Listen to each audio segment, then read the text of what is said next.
polémique aux Zoluka, est-ce que Kokane a Jibena Wera? Donc, bah, vieux, bah, bercé, biso tellement la musique, na bango, 10 ans, bah, kangaki, donc, d'être Léo na Cristiano Bani. Donc, tu sois dit, matin, tu yoki, bango, polémique aux Zoluka, est-ce que Kokane a Jibena Wera? Donc, bah, polémique, on a les balukela, bah, vie. L'artiste est basé belé on a ba Mbaté aleki wana lobby alobi koloba koloba ça dit polémique aux Luka et koka na on a na weraté OK ouais pour bango basala polémique ya ba kabola pe ba famille bani ba bala pe kabwana azongi sous monique était aidé pe ba te belé ba se réconcilier sous makasi donc ba mais ma biso pe sous na ba vibe mo boya bien. Ouais, parce que Baléla papa chéri, tu es bi, album est singare bima, mais après Missy, je crois bien des boyana 4x4 donc ils alavement il est au moins bien. Donc on a monté la musique et ils allaient bien, parce que musique sur les autres bouger qu'au Kangama moins place monter. Si. Ouais, malgré bah bête là on va bloquer tu es biwana, so bah même les bisopé sous bah bloquer monsieur sika et ils allaient vraiment bien ma casse.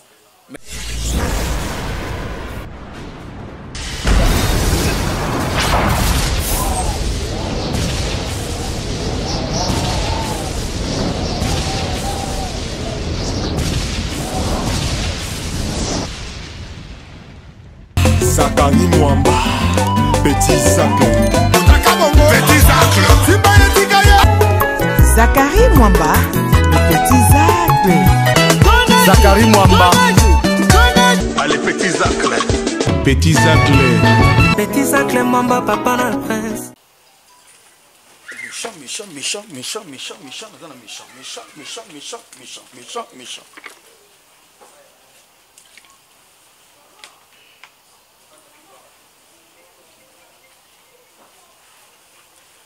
Mwana benda idéologique mushipa m'a fait que le métier est parti dit nekele ou les bats la parole mon appel fait là-bas ou salut à toutes et à tous très chers fidèles internautes bienvenue dans votre chaîne Tumba TV officielle de votre Zakari Mwamba SM le général de la presse internationale Boba qui c'est la mon papa Eskakadi Balobi c'est lui qui a vu le fils a vu le père Balobi deux fois c'est lui qui a vu le fils a vu le père. Les représentants valables, les descendants de l'Europe, Zakari Baba Balobi, Zakari Mwamba, encore et toujours. Merci d'avoir tout la confiance. Merci d'avoir abonné surtout. Il y a Tumba TV officiel. Vraiment, on a manqué bino 2 semaines. Oh, Nazalaki Bongo, na bande de touches pour nous perdre petit frère ou tout Kundaye. Vraiment, merci d'avoir tout soutenir des pros de loin. Merci. Oh, Pena Boutier, Pena Maboko pour que et Bob sait qu'il y a petit frère le gars qui te remercie beaucoup quand il fait de plus. Boss Pablo Kini, Balobi dispatchante, Pablo Kini dispatchante, les grands déclarants. Oh, il y a Kangi Angola. Tout mobimba 4 coins vraiment merci na kosenga na batu tout oh ça na 10 conteneurs 20 conteneurs 30 conteneurs ça la confiance na Pablo Kini balobi le grand déclarant au pena fandisi maso na katangola wana yaza frapper te azamu te ki diamate to musombi diamate ye musa na e yangwana oh vraiment bo salier confiance merci beaucoup une fois de plus merci na Pablo Kini balobi le grand déclarant l'homme le plus sérieux plus que les mots sérieux elle-même. Vraiment, merci beaucoup. Na Pipi de Lyon fondé, Pipi de Lyon, merci beaucoup. Na sénateur Yann Zambé. Ndenge boza toujours on a pour coacher ma solo. Balobi bo comprendre tije kiti wapi. Balobi tije kiti bongo awa na limité ngaye. Balobi awa na espace je me retrouve, je sais pas et pas maman Mimi Kumbu et sikanini. Toye ko surprendre artiste hyper oh to robeta masolo na ye to retumba na ye a bo découvrir nani hyper c'est qui bo découvrir awa merci pena batutu oh bosa ko sala confiance tant oza ko tala banda ko s'abonner directement di balobi Zakari Mwamba coré toujours des fois te bilenge yango balobi idéologie toujours nzambala makolo ngulu na rolata sandal mukoloba na poto tout na château rouge wana boko kangisela ngala bo cotiser l'art bo délégué nga bato Israël ba kesomba sandal Jésus Christ salata mukolonga na olata sandal merci beaucoup na batutu merci na papa Charles Blaise Mafuta le vendo de Rennes président de l'association de Bretagne Pire Fachi Beto Mukwatombolo Pire petit Aya Denguez merci beaucoup na papa Clément Kassambe balobi chef à protocole ya Yemoro Ya Denguez na Congo Brazzaville merci na Doudou Yayou déjà maya ya service toza toujours ana hyper temps déjà hyper kazaroya les loto retumba pour découvrir parce que tumba tumeza na poto faire découvrir batala o eza caché toza déjà un artiste hyper ouais hyper bonne santé ouais tumba lelo na tumba olia tige esenga yango esenga ibela tumba kaka toyebani un peu moins kala déjà donc ouais une émission ça m'a plaisir pour nangai vraiment maintenant ce qu'on se présenter là tout tout Hollande à travers le monde ba abonné ni surtout à Tumba Tumba TV officiel lokola Eva Tumba Kalombo ba bi mo konza vers à Hollande déjà artiste hyper donc pour na ba ba bisoté na ba ba biso to bimisa ki chanson vérité et na minute to zona maman donc na CP livre ma belle vraiment vous c'est une vérité minute dans la maman maintenant artiste hyper au meli wapi o embrasser carré sur le camp o lelo batu ba comme pe batia o pe litoi déjà to bandi makala donc to repé sa banete parce que yo mo ebi ghetto ninga zalara si donc artiste na biso lo na sepela nango donc to zo vraiment temps avant to bima et ça na belé ba bimba prématuré donc biso to zu matin reconcentré oh belé ba bimba prématuré ouais belé net bana ba bimba prématuré ba ko monde to yebi mais ko bimisa ngo ah ils ont oh mais qu'est-ce que ça tumba banani ba bimba prématuré ça dit ba colina no bien tel bimba bimba bien tel parce que belé vraiment to yebi donc mon musique ya et que na moi kokoso donc ngo to ye ba ba ka vérité ba yebi mamé bibi donc il y a une chanson mo boye presque classe tout c'est là nango vraiment donc le loto ye boye to panza vraiment na le loto panza maintenant sikoyo au bandi yo ploza ina ghetto ti lelo batu ba découvrir hyper et na ba œuvre tant sous yo Moscou pourquoi pas au sonjaki ko kende ta moi clendey mo soit na orchestre mo songolo pakala pour été kayo avant que lelo bimo sa la carrière solo ouais c'est important mais biso tellement to na musique urbaine donc to kota un peu plus na biso mogo so tali bango bakenda bongo parce que na ndenge déjà ba sera ba fait na biso to ba lombo makiadi banda ibongo mais na mpanzi na biso to kenda na mbo ma hip hop ne to budara senga moi qui yezala moi ego wana yango na démarrer nga moko donc ils ont bon ça dit yo démarrer yo moko mala moko fande kabité na pe fora bando yemba il faut na bando misa pe ba tube et tout ouais ils ont bon maintenant le siko tango yo yé na mondo yo yé bino bozana musique urbaine kotala ba op ba jeune frère na ngai yo pe ba zape ba bimba ça la fierté ya musique urbaine entre autres ba gaz mawete gaz fabulous Gali Garven qui encore il y a Inosbi ba to pena musique yo pena ko bango ba yisuko ko pesa sous moi sens moko boye ya le lope musique urbaine pe komi pena ko fanda na sika lelo yo yé est-ce que tango tala bango ko ta wapi popé batikelo sika yo pe bat ba yo kayo so tali variété à tendance ils ont perdre batibelé ba perdre ba carrière na bango donc eloko bango ezana ngote ba bandaki ba bandi so tali musique na biso vague na ngone ezokende donc tous a plus na bat ba beta banze moment ko et après membre comité salaboy moi mutu ba simbelo moy mutu ba salaboy donc eloko bango ezana ngote ba totangi ba kombo ba sala boulot mais musique nitakoka zate donc biso peut on tozoya bat ba yo ka ba thème na biso tozo exploiter pour comprendre de quoi on est capable c'est-à-dire tango mona bango est-ce que au songe pe un jour pe banina gaz fabulous akendara boy gaz mayo takendara boy no siba kendara boy Gali Garven akendara boy sko ngana ko ya wapi ni na pe na ko contribuer pe na musique yango urbaine nango musique est vraiment vaste musique est vaste so tali mutna mutu singa fuma identité zala bato tangi wana ba osala musique mais so tali donc comment vraiment ko même vraiment culture bazo ba osala ngo vraiment te donc on a ba koko c'est ma culture te ba même ma culture te oh c'est vrai ça c'est vrai ba inosbi ba même ma culture te culture eza tellement mambo ça les belé donc mutu oyo tangi a osala musique mais tant tozo le blasco na biso tout bato tanga ki wana musique bazo ko même ngo te donc mambo sala eza vraiment belé so tali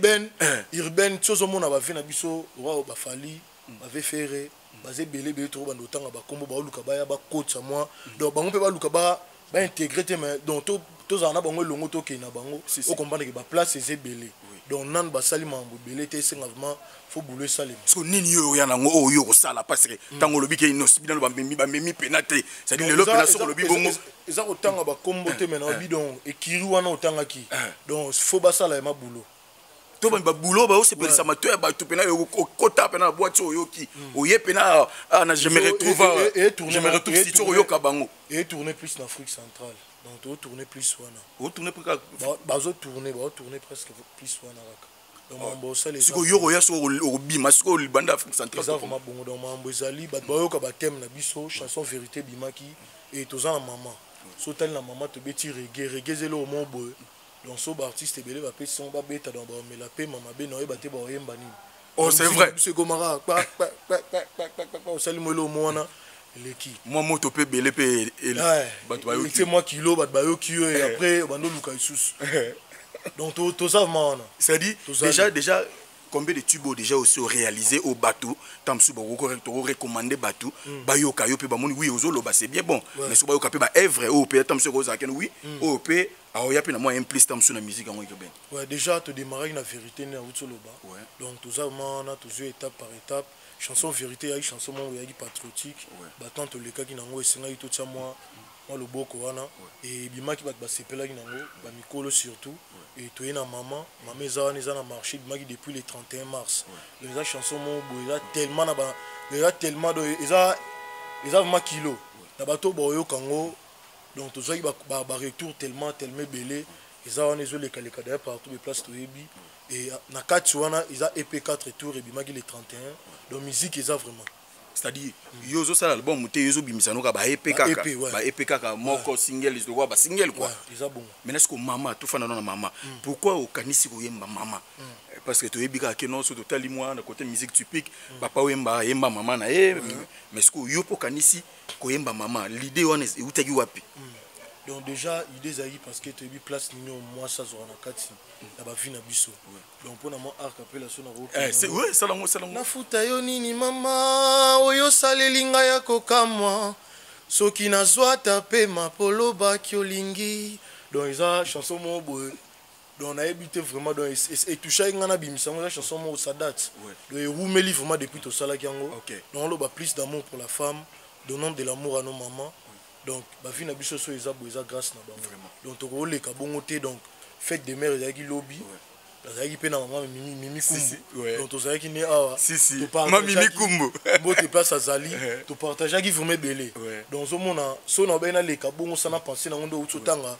grand prêtre paix à son âme papa Wemba donc de utotanga et donc mona batu mo bango ezali donc musique pour ça la ngo fo bango donc to le ka ki mana to tsaki mo écriture et bat bayoki bazo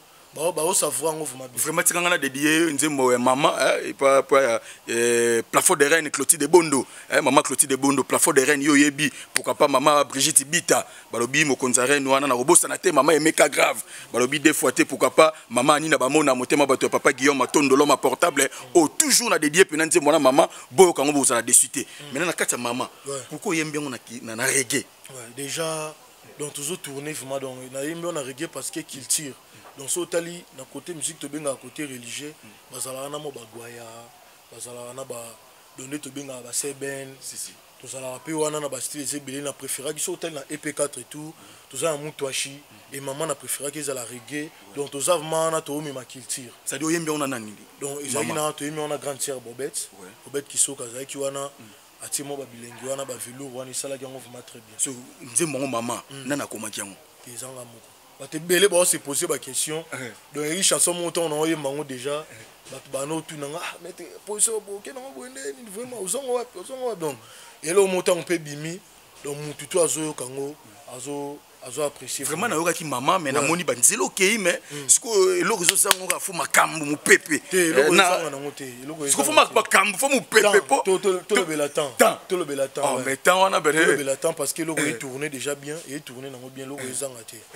donc to beti pe de ba place belé bato ba mona ki biso ba apprécier ki tellement donc tant o lo ba eloko ezanga na milora na minute to wana je me retrouve o tienga na place mona yemba na ebite so na minze mo bongo bat bazala ba accrocher te ba s'accrocher na ngote omona ke ba s'accrocher na ngote donc c'est que logo ezangi na ngote ezaka attend ezana ngote to zoya mambo ça les ebele est-ce que derrière hyperk nana zawa derrière hyper il y a hyperk donc mutazana été biso moto zawana dès na rolo ba grand pote ezako swinginga de yo inviter ngale l'émission na tumba prêt tumba to pese la nengo lo ba kaka donc au mona ke mama zawana ba mambo za vraiment bien vraiment mélodie na qui reggae wana c'est dit mayele moko bakisi wana eza eloko mo peta mususu ka ndongo lobi batu mususu pele so pese pa yemba pe na mo ki regango eza mo pe mo apito fale il y a belé il est belé vraiment. Au seul moi bilingue, moi français, moi lingala les autres permettre pe pays francophone pe on soit pe tabaroyo kapé ba kapé nze bongo. Ouais, ça bongo donc ça juste pour nous signaler que na Congo tous avons na ba talent ou ça en sorte que pays na biso nde to yeba kiango to matisango sous makasi. Si. Ils ont vraiment bongo. Surtout la culture. Surtout la culture côté culture vraiment. Vraiment, merci beaucoup. Les logos, mon Kofi Olomide, Abada Bossamboka, Papa Rapa, DJ Quadra, au Lelo, qu'on mentionné na étoile d'Hollywood ou en Esika pena maçonnara artiste star et monde mais nous tous eu chance ou loko la Kofi Olomide le premier artiste monsieur congolais au vraiment bâti une étoile ou d'Hollywood comme on est loko ango et que yo artiste exalonné donc celle ba frère rebelle vraiment na grand pote Quadra dans un nkolo donc trop bien un nkolo donc les gens na biso ya mboka. Donc, ils ont été belé, ils ont place ya komi wana. Et comme on a été en 20, donc ba décoré na Hollywood wana, donc ba fleur venu belé, biso toza simanae, biso ba jeune tala to le life fort. Total na ba jeune vraiment na côté urbain, to travailler na vraiment ma casse. Presque à travailler presque belé, ba travailler na biso belé donc on a fait oiseau pe sa force. Et on a pensé na biso pe tozo penser vraiment na la grand pote Quadra. Ou qu'on lance un message nasi ba Edi Diakano directeur na Edi Diakano zawana ba merveille Rambo ba royo ka message au venir s'adresser na yemoko directement. Ouais, na pe si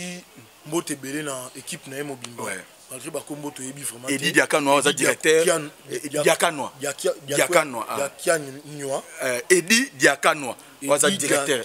Diakano. Ouais.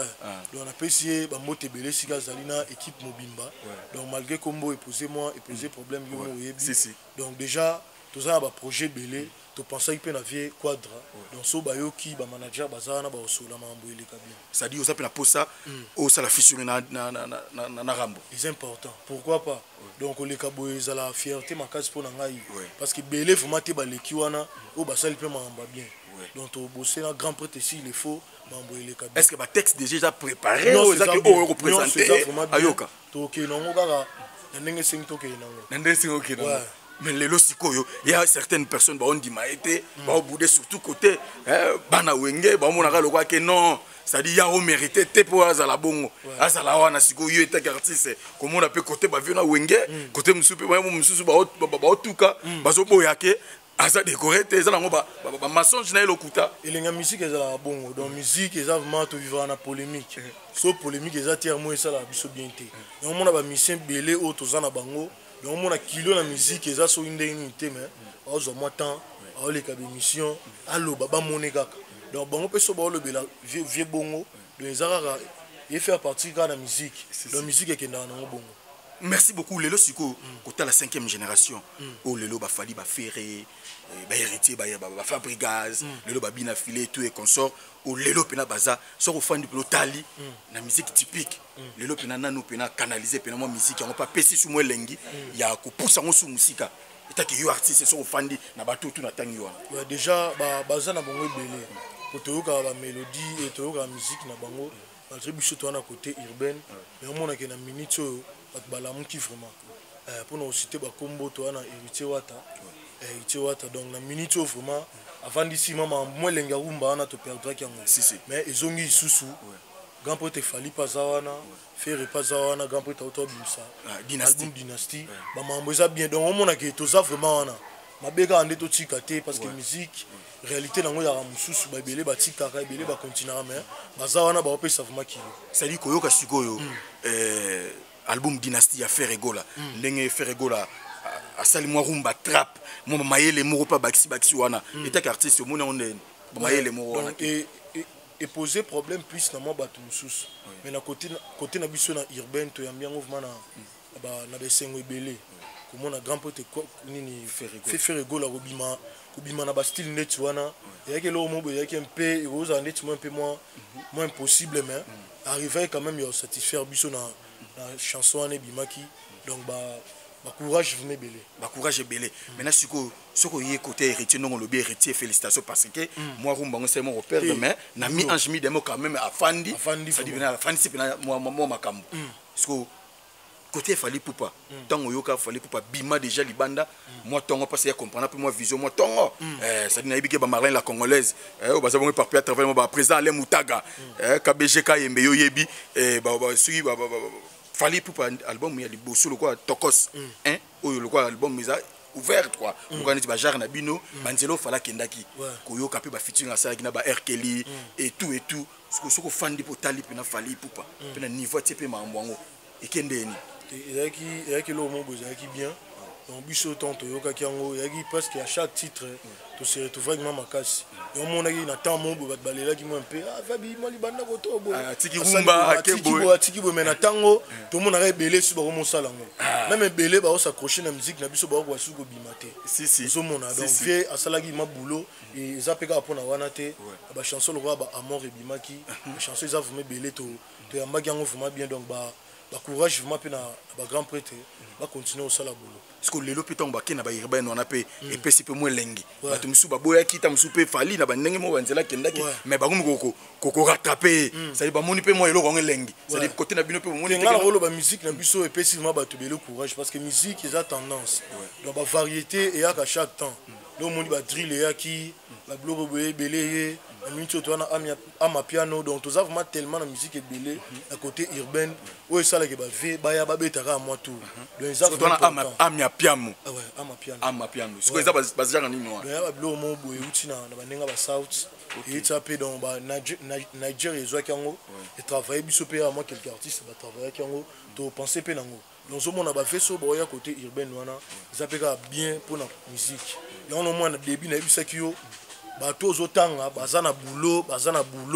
faut basala boulot donc musique ezate na banze moko donc eza bongo te donc musique faut ba album ebima neti biso concept tout soit ba idée to ya nango bato ba mona biso un peu moi bohème donc musique esalema musique mais esalema donc to kasi mo côté bon mambo banze moko wana mais kasi ba inosbi kasi ba meka na ba bloka ba moko neti ba moko zo simba mais tant ko sala album na ye a sala album na ite soki 07 soki album ne moko boyo sati kino na ndenga bimisaka ne ba type na ye moko ok nango bien ils ont ko accrocher directement mais na ndenga sala album c'est comme si pena ndeka perdre de pédale te perdre ne pédale tout parce que musicien ba yoka yeka na nzembo moto banzembo yaki belé otoyoki malgré monsieur c'est spécifiquement tendé outo loba mais et dagi quand même asanini après ça kilo parce que so tali a vivement belé o abimisaki album te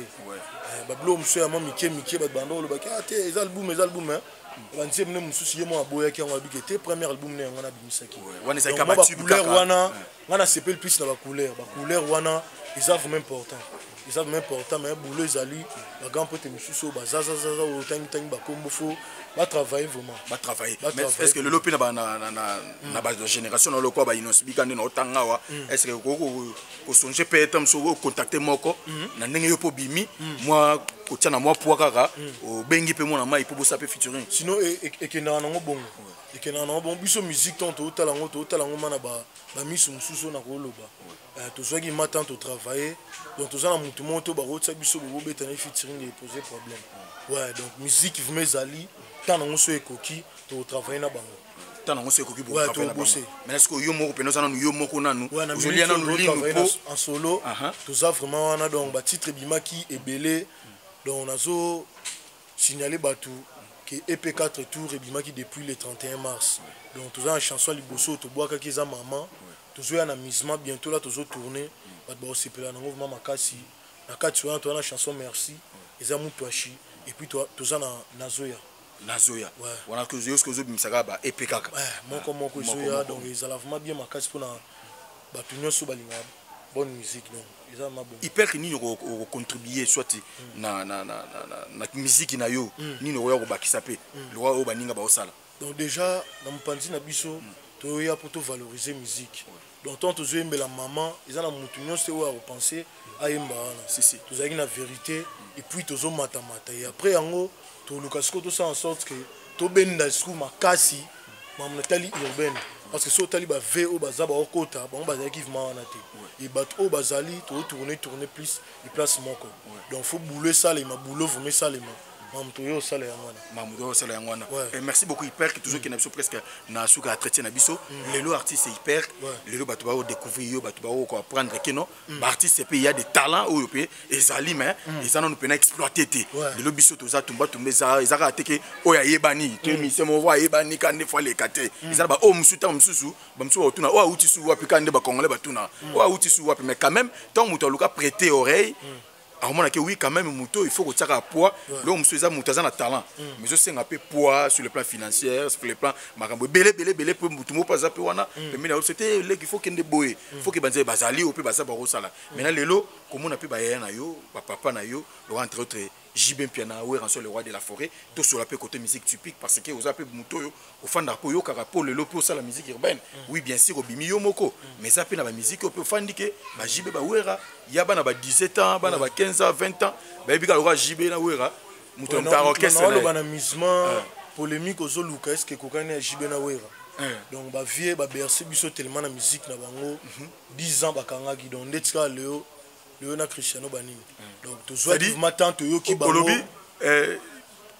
polémique aux luka est-ce que kokani jibe na wera donc ba polémique on a belé ba lukela ba vie artiste basé belé wana ba luka polémique embate aleki wana lobby alobi koloba ça dit polémique aux luka et kokani on a jibe na wera te ok ouais pour bango ba polémique ya ba kabola pe ba famille banini babala pe kabwana azongi sous moni tete et depuis ba te belé ba se réconcilier sous makasi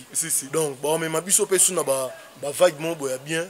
ouais parce que ba lelaki papa chéri to yebi album esenga ke bima mais après Missy je crois bien des boyana 4x4 wenge donc isolement il est au moins bien ça dit yo souhaiter nini na concert le 30 juin Tony nozo luka oko yo contribuer ta artiste na ba ville roi ya wenge de basangani wana ouais déjà to yebi force na bango ouais et so ba na ba sous dans na mambo taliga musique ezala bien parce que musique so ezo bouger ko kanga mo place monter si ouais malgré ba obeta na ba biloko to yebi wana so ba memeli biso pe sous ba biloko mso esika ezala vraiment bien makasi mais so ya sika neti nini ba ke ba dila neti côté wana mana yo yebate c'est dire parce que ba ba mo ke za le ya loka neti moi concert moko historique ya moi vraiment ya ke non ba ba yoka ka ba o ba yemba ensemble so ba mo na live lisusu loka neti na stade de Martyrs wana est-ce que yo pe hyper ke na moi 2-3 personnes pour baza rassemblement peut passer per na yo okoyebisa bango nini pour na ndula jour wana donc na ndula jour wana tozala na yo na grand pote Freddy Kipango na pesi mbote Freddy Kipanga tozaza mana moi quantité mais to luka to yeba susu nini yo ba grand pote ba memela biso parce que ko yoka bango susu ezalelo mo boyema ezala ya bien ouais ko sunga vraiment makasi ouais est-ce que pena koyoka pe ndingo lobi wana polémique aux luka kokani ya jibe na wera ça dit comment on a pu vending ba sali ba travailler mais c'est comme si ndenge pe bango ba suki na bango kana moi communauté congolaise et ça qui na ba fait pena ba bimi pena teneti ba musique urbaine o lelo tamsu ba fali ba mo katsa pe mo bibale ba leki na ba bimaki mais ezalaki pena mingi na communauté africaine ezalanga attend ouais ezalanga temps parce que presque ba payer bilo cité ba tourner qui wana ba betaki donc musique yana on attend nini ozo mema et sili pété donc nde bazongi wana so ba continuer pe susu débiter nino ba robombela biso ouais ils vraiment bon merci beaucoup hyper tourne na soupe là pratiquement na suka to chité na biso na habité tamsu na bateau ba aux huiles ba ko Orlando lelo ba découvrir lelo okoyebisa bango nini to pe ba retrouver ba bloc na yo ba épée na yo wapi ouais déjà na ben toujours en musique hyper artiste na bino yeyo tozo wana déjà donc on lo ba yanga mosala ndole donc so yo ki ba biloko ba mamboza vraiment bien tozo ya déjà na misement EP 4 tours et bimaki depuis le 31 mars donc équipe ezaki wana to bosser to travailler vraiment to boa kasiko ba biloko moko mama ezaki na marché et puis à misme zoya bato ba contacter biso bakoti na ba page na biso numéro na biso ya bureau eza 097 84 65 080 donc une fois ba bengi ou soit ba komi bon solana na bureau eza wana ezala vraiment bien parce qu'on peut pas retrouver ba maman donc déjà na YouTube on betara hyper partout so beti hyper tozali na Instagram na page Facebook hyper bon on va retrouver vraiment le retour vraiment merci beaucoup tout le monde pratiquement na suka pour ba retrouver yo soit na balier soit il y a répétition to na coulisse ba rozo yo wapi peut-être msu mutu ana posa contacter yo pour na marambo belé ba mono wapi bon mon abiso na Génération City le travail à Rawana donc tout ça on a ba coulisse mais bientôt là déjà toujours bima je me retrouve City ça précisément wapi dans la 7e rue Limité avenue Venise ouais référence dans le qui marché batunos déjà ba ebi donc on va passer moi ba mbote si il faut passer ba mbote batu on mbote na équipe mobimba donc tous on a Ifaso grand pote Harley tous on a ya Freddy Kipanga ba Freddy mbote sika zali et puis toza na Jimmy, toza na Lukesh. Donc merci na bango tout. Toza wana EP4 tout eza déjà na marché. Chanson maman eza wana bo consommango. Vraiment merci beaucoup, merci na batutu. Oh bolandi biso comprenez que lelo tumba après moi 2 semaines il y a moi stand by pour nazali na poste na lelaleki na kunaleki mena makambo activité tezongi yango mundi lelo premier numéro tozaki bongona hyper ko artiste musicien ou vraiment na batane belé artiste musicien oh yé aza trop côté musique urbaine, ça dit vraiment beau prêter main forte. Bokende bobeta hyper na YouTube oyo kanze mo mama bozala dessus vraiment merci na batutu merci na équipe mobimba oh toujours bazana au faux moulin merci à boss de boss Pablo Kini balobi dispensante les seuls et l'unique déclarant kangi angola na tout mobimba na éviter Pablo Kini a Hollanda autant mususu na babiloko egoya rozana nzembo moko to glisser les pe oyemba et oya il y a un mouvement dans ce soliga bien Pablo Kini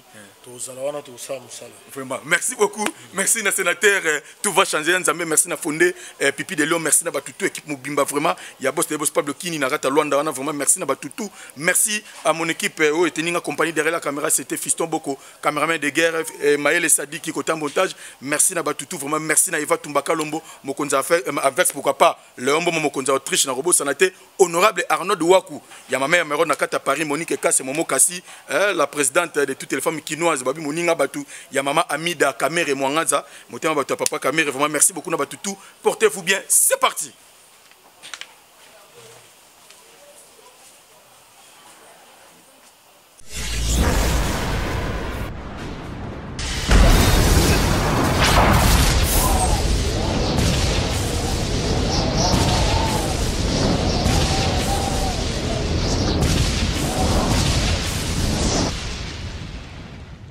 Zakari Mwamba,